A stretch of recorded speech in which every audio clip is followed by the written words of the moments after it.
En fait, en deux mots, le festival, il est ouvert à tous, toutes et tous, tout le monde est bienvenu à partir du moment où on vient en bienveillance, en respect, en écoute. L'idée, c'est de créer un safe place pendant ces trois soirées dans lesquelles chacune et chacun a le droit d'être qui elle veut, comme elle veut, d'aimer qui elle veut, comme elle veut et à autant qu'elle veut.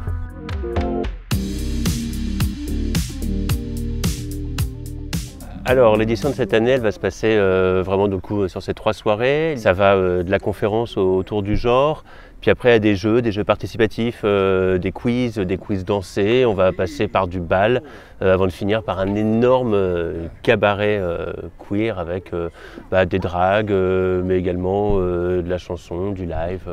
On a prévu également des petits ateliers. Il y aura un petit stand où on pourra donner sa définition du queer, les écrire sur des petits papiers qu'on mettra un petit peu partout. On a prévu une peinture participative. Il y aura un stand de tatou, une tatoueuse de bonne aventure qui sera là, qui normalement a créé un tatouage exclusif au festival. Elle sera là sur les 3 jours.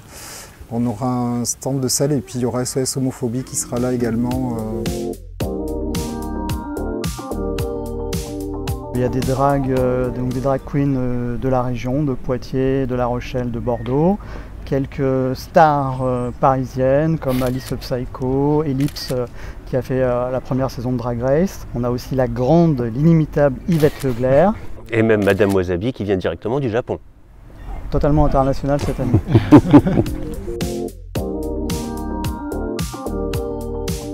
C'est un festival qui veut fêter justement l'inclusivité et la diversité, donc on souhaite vraiment un public le plus large possible.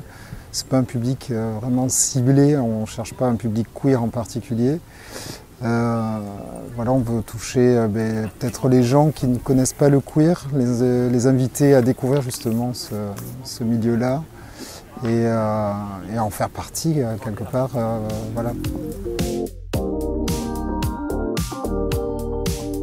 C'est un peu le thème sur les 3 jours, ça va être de définir qu'est-ce qu'est le queer, qu'est-ce qu'est le vivre ensemble. Et du coup, ça va être aussi un jeu, un leitmotiv. C'est le thème de la conférence, c'est le thème de plusieurs jeux, plusieurs animations.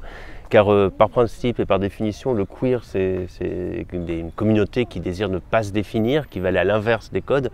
Donc à partir du moment où la définition même, c'est ne pas se définir, peut-être même qu'il n'y a pas de définition. Donc nous, ce qu'on vous propose, c'est de venir nous voir et de la faire tous ensemble, la créer toutes et tous ensemble, cette définition.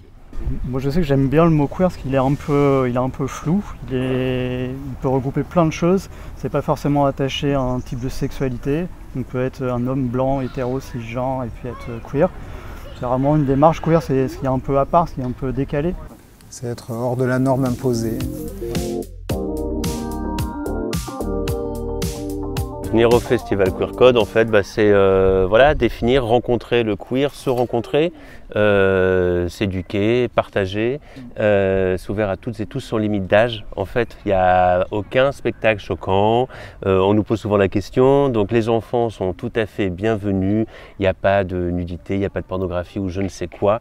Il y a que de l'amour, des paillettes, du rire, parfois des larmes, mais surtout de l'amour. Rendez-vous au Festival Queer Code les 22, 23, 24 août. À la Java des Baleines, à Saint-Clément-des-Baleines.